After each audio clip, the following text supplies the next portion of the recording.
ಇಲ್ಲಿ ನಿಮ್ಗೆ ಗೊತ್ತಿದ್ದಾಗೆ ಇಲ್ಲಿಂದ ಒಂದು 4-5 ಕಿಲೋಮೀಟರ್ ದೂರದಲ್ಲಿ ಕಲ್ಯಾಣಿ ಎಂಬ ಪ್ರದೇಶದಲ್ಲಿ ಆಗಿನ ಅರಸರು ಊರಿನ ಪ್ರಜೆಗಳೊಂದಿಗೆ ಸೇರಿ ಈ ಬೃಹದಾಕಾರದ ಏಕಶಿಲಾ ವಿಗ್ರಹವನ್ನು ಸ್ಥಾಪನೆ ಮಾಡಿದ್ದಾರೆ. ಆ ರಸ್ತೆ ಏನು ಕಾಣ್ತಾ ಇದೆ ಅದಕ್ಕೆ ಗುಮ್ಮಡಗುಡ್ಡೆ ಅಂತ ಹೇಳ್ತಾರೆ. ಆ ಗುಮ್ಮಡಗುಡ್ಡೆ ಕಲ್ಲು ಬಸ್ತಿಯ ಸರಿ ಎದುರು ಭಾಗದಲ್ಲಿದೆ. ನಡುವಿನಲ್ಲಿ ಅಜಿಲರ ಕೆರೆ ಇದೆ.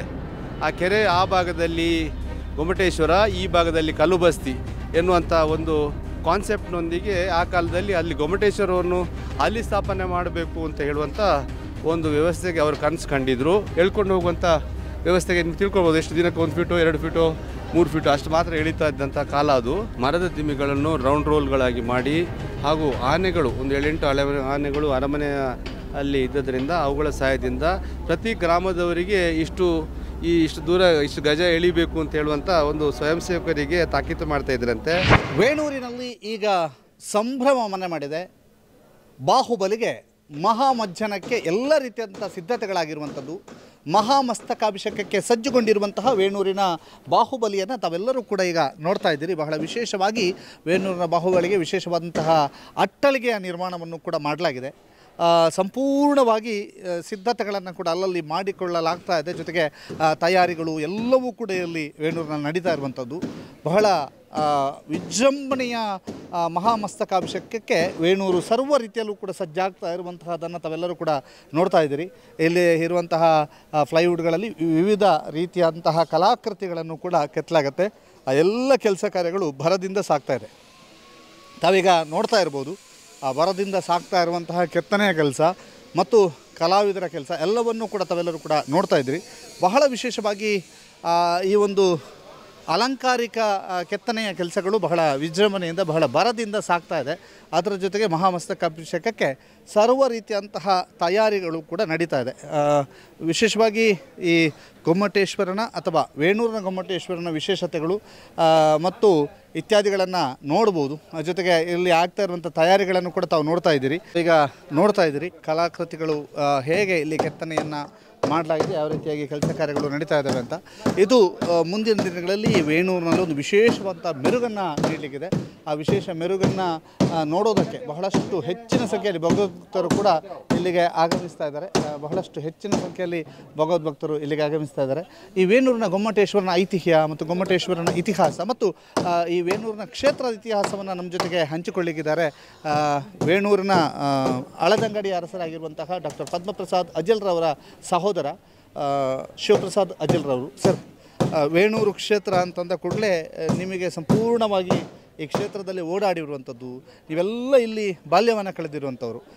ಮಸ್ತಕಾಭಿಷೇಕದ ಸಂದರ್ಭ ಬಂದಿದೆ, ಏನು ಹೇಳ್ತೀರಿ? 1604ನೇ ವೀರ ತಿಮ್ಮಣ್ಣಾಜಿರವರು ಸ್ಥಾಪಿಸಿದ ಈ ಗೊಮ್ಮಟೇಶ್ವರ ಬಾಹುಬಲಿಗೆ ನಿಮಗೆಲ್ಲ ಗೊತ್ತಿದ್ದಾಗೆ ಕರ್ನಾಟಕದ ಚರಿತ್ರೆಯಲ್ಲಿ ಇದಕ್ಕೆ ಒಂದು 3ನೇ ಸ್ಥಾನ. ಪ್ರಾಯಶಃ ಮೊದಲನೇದಾಗಿ ನಿಮ್ಗೆ ಗೊತ್ತಿದ್ದಾಗೆ ಶ್ರವಣಬೆಳಗೊಳ, ನಂತರ ಕಾರ್ಕಳ, 3ನೇದಾಗಿ ವೇಣೂರಿನ ಗೊಮ್ಮಟೇಶ್ವರವನ್ನು ಆ ಕಾಲದಲ್ಲಿ ಪ್ರತಿಷ್ಠಾಪನೆ ಮಾಡಿದರು. ಅದರ ನಂತರ ಎಷ್ಟೋ ವರ್ಷದ ನಂತರ ಈ ಸ್ವತಂತ್ರ ಭಾರತದಲ್ಲಿ ಧರ್ಮಸ್ಥಳದಲ್ಲಿ ಬಾಹುಬಲಿಯ ಪ್ರತಿಷ್ಠಾಪನೆ ಆಯಿತು.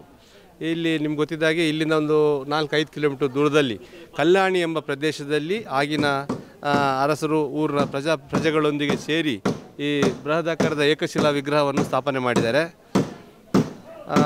ಇದರಲ್ಲಿ ಅವರು ಪಟ್ಟ ಶ್ರಮ ಎಷ್ಟಿರ್ಬೋದು ನೀವು ಊಹಿಸ್ಕೊಳ್ಳಿ. ಆಗ ಯಾವುದೇ ರೀತಿಯ ಯಂತ್ರೋಪಕರಣಗಳಿರಲಿಲ್ಲ, ವಾಹನದ ವ್ಯವಸ್ಥೆ ಇರಲಿಲ್ಲ, ಯಾವುದೇ ರೀತಿಯ ಒಂದು ಸಿದ್ಧತೆಗಳ ಬಗ್ಗೆ ಎಲ್ಲ ಏನು ಮ್ಯಾನ್ಯುವಲ್ ಅಂತ ಹೇಳ್ತೀವಿ ಅದರ ಪ್ರಕಾರನೇ ಮಾಡಿದರು. ಅವರು ಎಲ್ಲ ಶ್ರಮ ವಹಿಸಿ ಇದನ್ನೆಲ್ಲ ತಂದು ನಿಲ್ಲಿಸಿದರು. ಆಮೇಲೆ ಪ್ರತಿ ವರ್ಷ 12 ವರ್ಷಕ್ಕೊಮ್ಮೆ ಇಲ್ಲಿ ಮಹಾಮಸ್ತಕಾಭಿಷೇಕ ನಡೀತಾ ಇತ್ತು. ಈಗ ಅದರ ನಂತರ ಕೆಲವು ಕಾಲದಲ್ಲಿ ಏನಾಯಿತು ಅಂದರೆ ಬ್ರಿಟಿಷರ ಆಡಳಿತ ಕಾಲದಲ್ಲಿ ಸ್ವಲ್ಪ ಅಸ್ತವ್ಯಸ್ತ ಆಗಿ ಒಂದು 2 ಸರ್ತಿ 3 ಸರ್ತಿ ಮಿಸ್ ಆಗಿರ್ಬೋದು. ಅದು ನಮ್ಗೆ ಗೊತ್ತಿದ್ದಾಗೆ 2000ನೇ ಇಸವಿಯಲ್ಲಿ 2012ರಲ್ಲಿ 2024ರಲ್ಲಿ ಈ ಕ್ಷೇತ್ರದಲ್ಲಿ ವೈಭವವಾದಂಥ ಮಹಾಮಸ್ತಕಾಭಿಷೇಕ ಕಾರ್ಯಕ್ರಮ ನಡೆದಿದೆ. ಈಗ ಪೂರ್ಣ ತಯಾರಾಗಿದೆ. ನಾವು ಪ್ರತಿದಿನ 20ರಿಂದ 25 ಸಾವಿರ ಭಕ್ತಾದಿಗಳ ನಿರೀಕ್ಷೆಯಲ್ಲಿದ್ದೇವೆ. ಅದಕ್ಕೆ ಬೇಕಾದಂಥ ಊಟೋಪಚಾರದ ವ್ಯವಸ್ಥೆಯನ್ನು ಮಾಡಿಕೊಂಡಿದ್ದೇವೆ, ಆಸನದ ವ್ಯವಸ್ಥೆಯನ್ನು ಕೂಡ ಮಾಡಿಕೊಂಡಿದ್ದೇವೆ. 9 ದಿನದ ಪೂಜೆಗೆ ಬೇಕಾದಂಥ ಎಲ್ಲ ಕರ್ತೃಗಳು ನಿಗದಿಯಾಗಿದ್ದಾರೆ. ಅವರು ಕೂಡ ಬಂದ ಭಕ್ತಾದಿಗಳಿಗೆ ಊಟೋಪಚಾರದ ವ್ಯವಸ್ಥೆಗಳನ್ನು ಸಕಲ ಸಿದ್ಧತೆಗಳನ್ನು ಕೂಡ ಮಾಡಿಕೊಂಡಿದ್ದೇವೆ.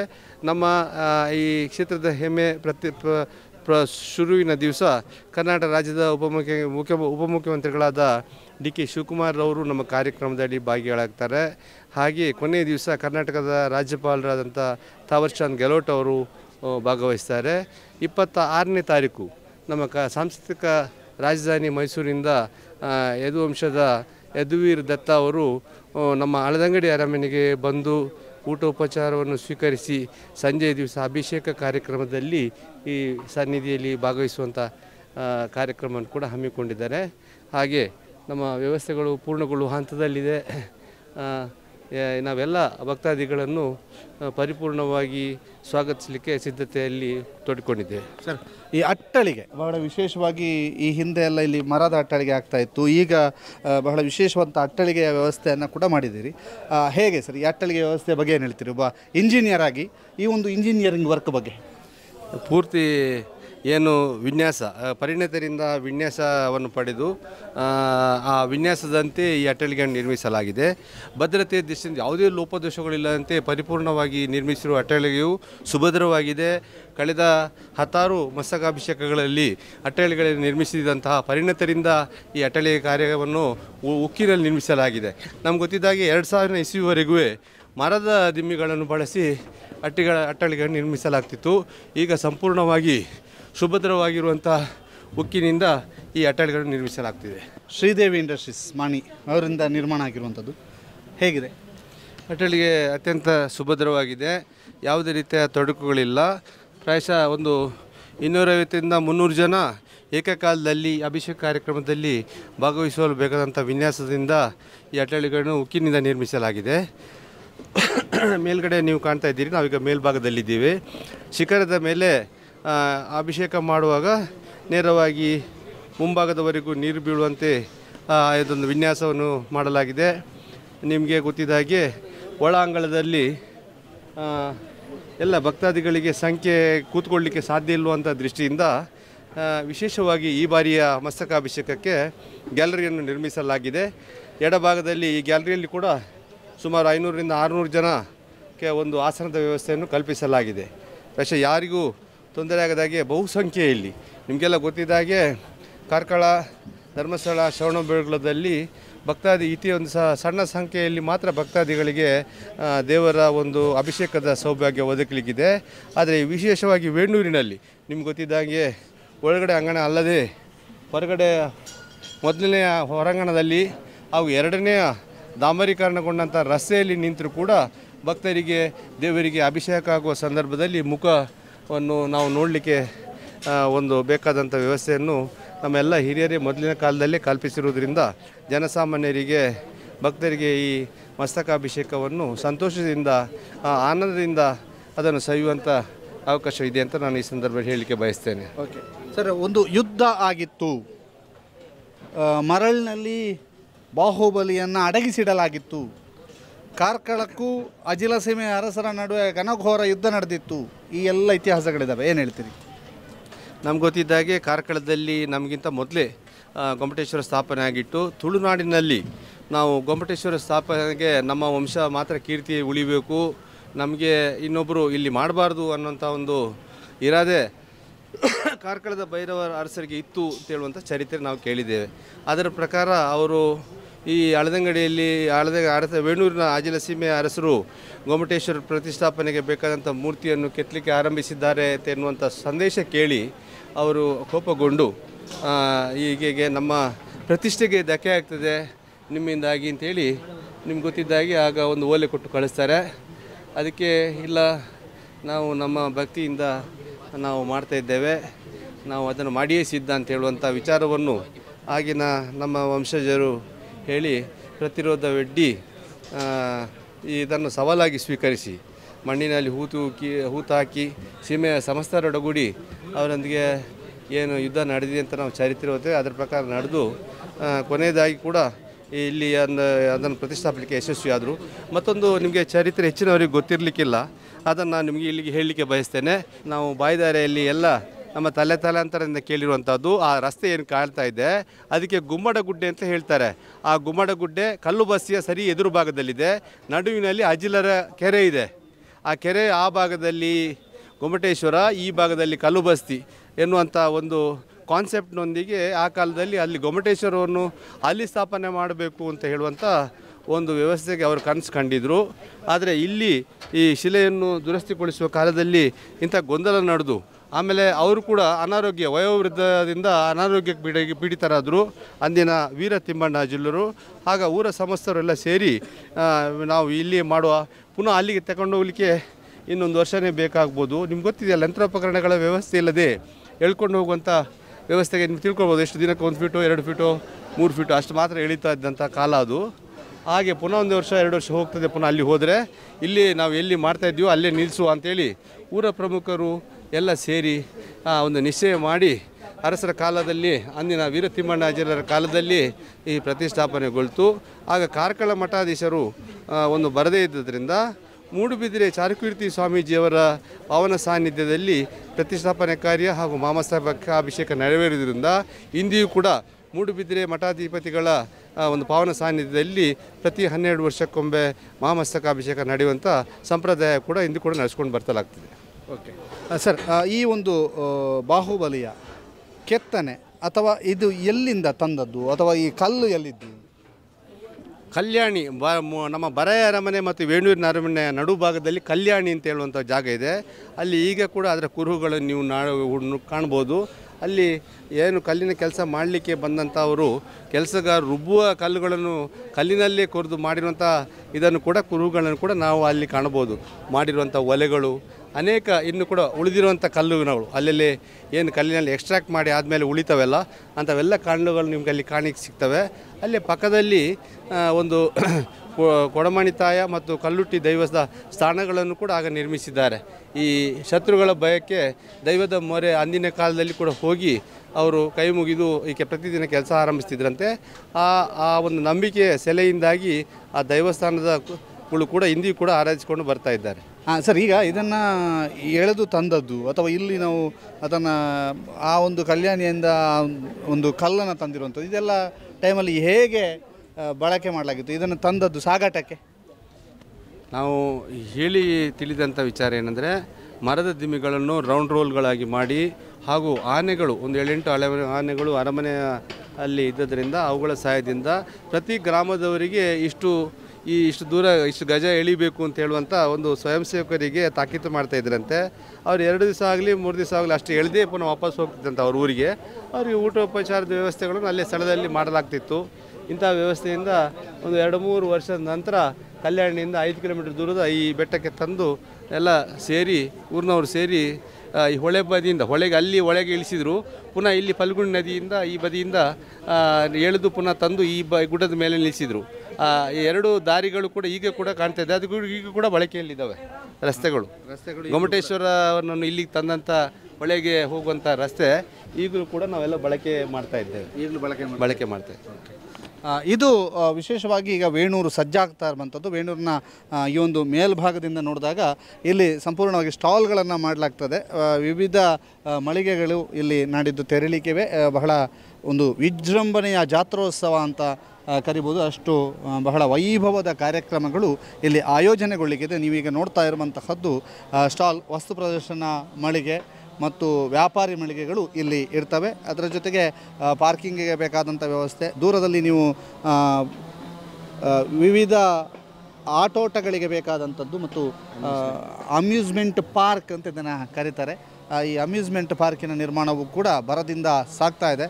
ಒಟ್ಟಿನಲ್ಲಿ ವೇಣೂರಿನಲ್ಲಿ ಬಹಳ ವಿಜೃಂಭಣೆಯ ಒಂದು ಮಹಾಮಸ್ತಕಾಭಿಷೇಕಕ್ಕೆ ಎಲ್ಲ ರೀತಿಯಂಥ ತಯಾರಿಗಳಾಗಿವೆ. ಈ ಬಗ್ಗೆ ಡಾಕ್ಟರ್ ಪದ್ಮಪ್ರಸಾದ್ ಅಜಿಲ್ರು, ಅರಮನೆಯ ಅಜಿಲ ಸೀಮೆಯ ಅರಮನೆಯ ಅರಸರು, ಅವರು ಕೂಡ ಮಾತನಾಡಿದ್ದಾರೆ. ಅವರು ಏನು ಮಾತನಾಡಿದ್ದಾರೆ ನೋಡೋಣ. 2012ನೇ ಇಸ್ವಿ ಮತ್ತು 2024ನೇ ಇಸ್ವಿ ಈ ರೀತಿ ಈ ಶತಮಾನದಲ್ಲಿ ಇದು 3ನೇ ಮಹಾಮಸ್ತಕಾಭಿಷೇಕ ಮಾಡುವಂಥ ಒಂದು ಅವಕಾಶ ನಮಗೆ ಒದಗಿ ಬಂದಿದೆ ಅಂತ ಹೇಳಿ ನಮಗೆ ತುಂಬ ಸಂತೋಷ ಆಗ್ತಿದೆ. ತಾವು ತಿಳಿಸಿದಂತೆ ನಾವು ಎಲ್ಲ ರೀತಿಯಿಂದ ಸಹ ಈ ಒಂದು ಮಹಾ ಮಜ್ಜನಕ್ಕೋಸ್ಕರ ನಾವು ಎಲ್ಲ ರೀತಿಯಿಂದ ಸಹ ಸಕಲ ಸಿದ್ಧತೆಯನ್ನು ಸಹ ಮಾಡಿಕೊಂಡಿದ್ದೇವೆ. ಈಗಾಗಲೇ ತಾವು ನಿಂತಿರುವಂಥ ಅಟ್ಟಳಿಗೆ ನೀವು ನೋಡ್ಬೋದು. ಇದು ಭಾಳ ಉತ್ತಮವಾದಂಥ ಅಟ್ಟಳಿಗೆ ಈ ಸಲ ಭಾಳ ಸ್ಟ್ರಾಂಗ್ ಆಗಿ ಮಾಡಿದ್ದೇವೆ ಅಂತ ಹೇಳಿ ತುಂಬ ಸಂತೋಷ ಆಗ್ತದೆ. ಯಾಕೆಂತ ಹೇಳಿದರೆ ಮೊದಲಿನ ಕಾಲದಲ್ಲಿ ಇದನ್ನು ಮರದಿಂದ ತಯಾರಿಸ್ತಿದ್ರು. ಆದರೆ ಈಗ ನಾವು ಕಬ್ಬಿಣದಿಂದ ಈ ಒಂದು ಅಟ್ಟಳಿಗೆಯನ್ನು ನಿರ್ಮಿಸಿ ಈಗ ಮಾಣಿ ಒಬ್ಬರು ಕಾಂಟ್ರಾಕ್ಟ್ ಅವರು ಮಾಣಿ ಗ್ರೂಪ್ನವರಿದ್ದಾರೆ. ಅವರು ಈ ಒಂದು ಅಟೆಂಡ್ಗಳನ್ನು ನಮ್ಮ ನಿರ್ಮಿಸಿಕೊಟ್ಟಿದ್ದಾರೆ. ಭಾಳ ಅತ್ಯುತ್ತಮ ರೀತಿಯಲ್ಲಿ ಈ ಒಂದು ಅಟೆಂಡ್ ನಿರ್ಮಿಸಿಕೊಟ್ಟಿದ್ದಾರೆ. ನಾವು ನೋಡಿದ ಹಾಗೆ ಸುತ್ತಮುತ್ತಲಿನ ಈ ಒಂದು ಭಾಗದಿಂದ ನೋಡಿದರೆ ಎಲ್ಲ ರೀತಿ ಯಾವ ರೀತಿ ಸಿದ್ಧತೆ ಆಗಿದೆ ಅಂತ ಹೇಳುವಂಥ ವಿಚಾರ ನಿಮಗೆ ತಿಳಿದು ಬರ್ತಾ ಇದೆ. ನಾವು ಈ ಒಂದು ಮಧ್ಯಾಹ್ನಕ್ಕೆ ಬೇಕಾದಂಥ ಎಲ್ಲ ವ್ಯವಸ್ಥೆ ಅಂತೇಳಿ ಊಟೋಪಚಾರಕ್ಕೆ ಬೇಕಾದಂಥ ವ್ಯವಸ್ಥೆ ಎಲ್ಲ ಮಾಡಿಕೊಂಡಿದ್ದೇವೆ. ಸುಮಾರು 25ರಿಂದ ಒಂದು 30,000 ಜನ ಬರುವಂಥ ನಿರೀಕ್ಷೆಯಲ್ಲಿ ನಾವು ಸಹ ಈ ಒಂದು ಕಾರ್ಯಕ್ರಮದಲ್ಲಿ ನಾವು ಇದ್ದೇವೆ. ಇದಕ್ಕೋಸ್ಕರ ಅವರಿಗೆ ಬೇಕಾದಂಥ ಭೋಜನದ ವ್ಯವಸ್ಥೆಗೆ ಸಹ ನಾವು ವ್ಯವಸ್ಥೆ ಮಾಡಿಕೊಂಡಿದ್ದೇವೆ. ಭಾಳ ಒಂದು ಒಳ್ಳೆಯ ರೀತಿಯ ಎಕ್ಸಿಬಿಷನ್ ಸೆಂಟರ್, ಅಂದರೆ ಎಕ್ಸಿಬಿಷನ್ ಸಹ ಮಾಡಬೇಕು. ಅದು ಕೇವಲ ತಿಂಡಿ ತೀರ್ಥಗಳಿಗೆ ಮಾತ್ರ ಸೀಮಿತ ಆಗದೆ ಎಲ್ರಿಗೊಂದು ಒಳ್ಳೆಯ ರೀತಿಯ ಒಂದು ಎಕ್ಸಿಬಿಷನ್ಸ್ ಆಗಬೇಕು ಅಂತ ಹೇಳುವಂಥ ಒಂದು ಭಾಳ ದೊಡ್ಡ ಜಾಗದಲ್ಲಿ ಸುಮಾರು 200 ಸ್ಟಾಲ್ಸ್ ಬರುವಂಥ ವ್ಯವಸ್ಥೆಯನ್ನು ಸಹ ಎಕ್ಸಿಬಿಷನ್ ಸೆಂಟರ್ ಮಾಡಿದ್ದೇವೆ. ತಮಗೆ ಕಾಣುವಂಥ ಇದರಿಂದ ಒಂದು ದೊಡ್ಡ ಒಂದು ಹಾಲ್ನಲ್ಲಿ ಈ ಒಂದು ಸಭಾ ಕಾರ್ಯಕ್ರಮ ನಡೆಯಲಿಕ್ಕಿದೆ. ಭಾರತೀಯ ಹಾಲ್ನಲ್ಲಿ ಒಂದು ಸಭಾ ಕಾರ್ಯಕ್ರಮ ನಡೆಯಲಿಕ್ಕಿದೆ. ಅದಕ್ಕೆ ಬೇಕಾದಂಥ ಸಹ ಸಿದ್ಧತೆಗಳು ಸಹ ಅಲ್ಲಿ ಆಗಿದೆ. ಸರ್ಕಾರದಿಂದ ವತಿಯಿಂದ ಸಹ ನಮಗೆ ಈ ಸಲ ಎಲ್ಲ ರೀತಿಯ ಸಹಕಾರ ಸಿಕ್ಕಿದೆ ಅಂತೇಳಿ ನಮಗೆ ತುಂಬ ಸಂತೋಷ ಆಗ್ತದೆ. ಯಾಕೆಂದರೆ ಸರ್ಕಾರ ಎಲ್ಲ ರೀತಿಯಲ್ಲಿ ನಮಗೆ ಬೇರೆ ಬೇರೆ ಇಲಾಖೆಯಿಂದ PWD ಇಲಾಖೆ ಇರ್ಬೋದು, ಮೈನಾರಿಟಿ ಡಿಪಾರ್ಟ್ಮೆಂಟ್ ಇರ್ಬೋದು, ಎಲೆಕ್ಟ್ರಿಸಿಟಿ ಡಿಪಾರ್ಟ್ಮೆಂಟ್ ಇರ್ಬೋದು, ಈ ರೀತಿ ಎಲ್ಲ KAB ಅವರು ಇರ್ಬೋದು, ನಮ್ಮ ಡಿಸ್ಟಿಕ್ನ ಇರ್ಬೋದು, ಹಾಗೆ ಪೊಲೀಸ್ SP ಅವರು ಇರ್ಬೋದು, DC ಅವರು ಇರ್ಬೋದು, AC ಎಲ್ಲ ತಹಸೀಲ್ದಾರ್ ಎಲ್ಲ ಮಟ್ಟದ ಎಲ್ಲ ವರ್ಗದವರು ಸಹ ಇಲ್ಲಿ ನಮಗೆ ಸರ್ಕಾರದ ವತಿಯಿಂದ ಪೂರ್ಣ ಸಹಕಾರ ಕೊಟ್ಟಿದ್ದಾರೆ ಅಂತ ನಮಗೆ ತುಂಬ ಸಂತೋಷ. ಅದು ಸಹ ಒಂದು ಸಂತೋಷ. ಈ ಸಲದ ಒಂದು ಮಹಾಮಸ್ತಕಾಭಿಷೇಕದ ವಿಶೇಷತೆ ಏನಂದರೆ ಕೇವಲ ನಮ್ಮದು ಮಹಾಮಸ್ತಕಾಭಿಷೇಕ ಪೂಜೆಗೆ ಸೀಮಿತ ಆಗಬಾರ್ದು, ಇದರಿಂದ ಯಾವುದಾದ್ರು ಒಂದು ಸಂದೇಶ ಸಿಗಬೇಕು ಅಂತ ಹೇಳುವಂಥ ಅಭಿಪ್ರಾಯ ನಮ್ಮ ಶ್ರಾವಕರ ಒಂದು ಅಭಿಪ್ರಾಯ. ಆದ್ದರಿಂದ ತ್ಯಾಗದಿಂದ ಸುಖ, ಹಿಂಸೆಯಿಂದ ಶಾಂತಿ ಅಂತ ಹೇಳುವಂಥ ಒಂದು ಸಂದೇಶದ ಮುಖಾಂತರ ಈ ಸಲದ ನಾವು ಮಹಾಮಸ್ತಕಾಭಿಷೇಕ ಸಹ ನೆರವೇರಿಸ್ತಾ ಇದ್ದೇವೆ. ತ್ಯಾಗವೀರ ಬಾಹುಬಲಿ ಅಂತ ಹೇಳುವಂಥ ಕಥೆ ನೀವು ಈಗ ಗೊತ್ತಿರ್ಬೋದು ನಿಮಗೆ. ಆದ್ದರಿಂದ ಈ ತ್ಯಾಗದ ಪ್ರತಿನಿಧಿವಾದಂತಹ ಪ್ರತೀಕವಾದಂಥ ಈ ಬೃಹತ್ ಮೂರ್ತಿಯ ಮಹಾಮಂದಿರಕ್ಕೆ ನಾವು ಎಲ್ಲ ರೀತಿಯಿಂದ ಸಕಲ ಸಿದ್ಧತೆಗಳು ಮಾಡಿಕೊಂಡಿದ್ದೇವೆ ಅಂತ ಹೇಳಿ ಸಂತೋಷ.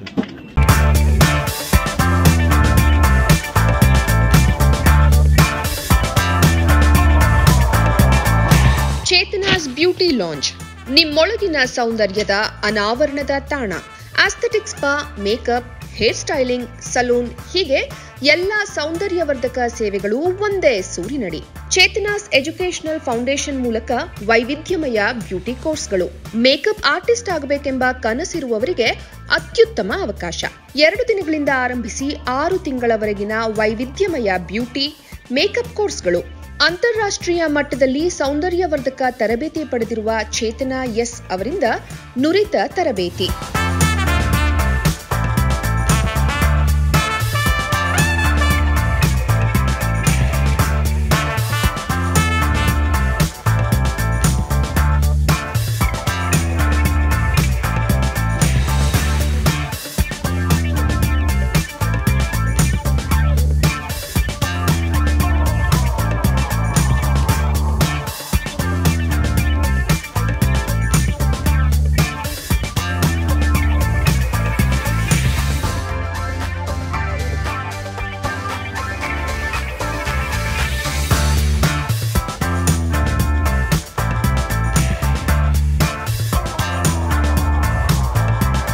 ಈ ಅದ್ಭುತ ಅವಕಾಶವನ್ನ ಸದುಪಯೋಗಪಡಿಸಿಕೊಳ್ಳಿ.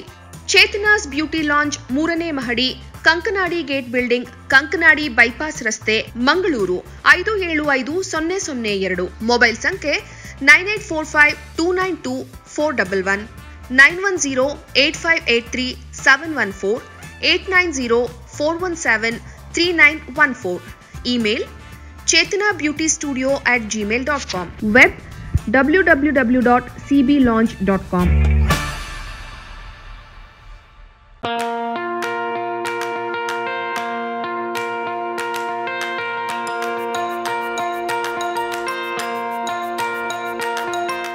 Dr. M.V. Shetty Institutions, Mangaluru.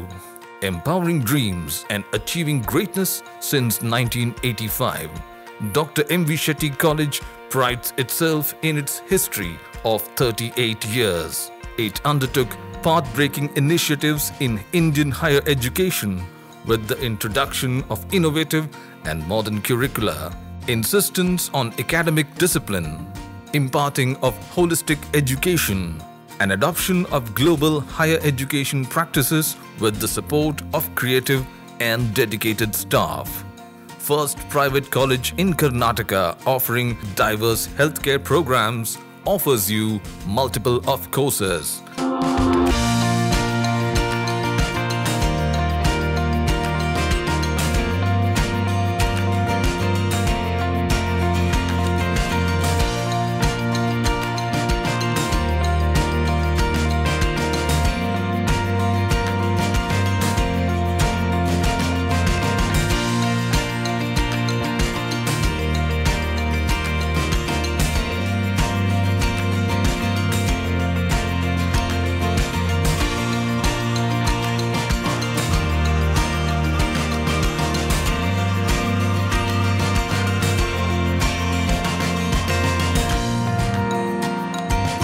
Dr. M.V. Shetty Institutions is a nurturing ground for an individual's holistic development to make effective contribution to the society in a dynamic environment. Dr. M.V. Shetty Institutions, Kavu Road, Vidyanagar, Mangaluru, Karnataka, 575013. Contact 0824 248 1048, 0824 248 1096. Website www.mvshettycolleges.edu.in.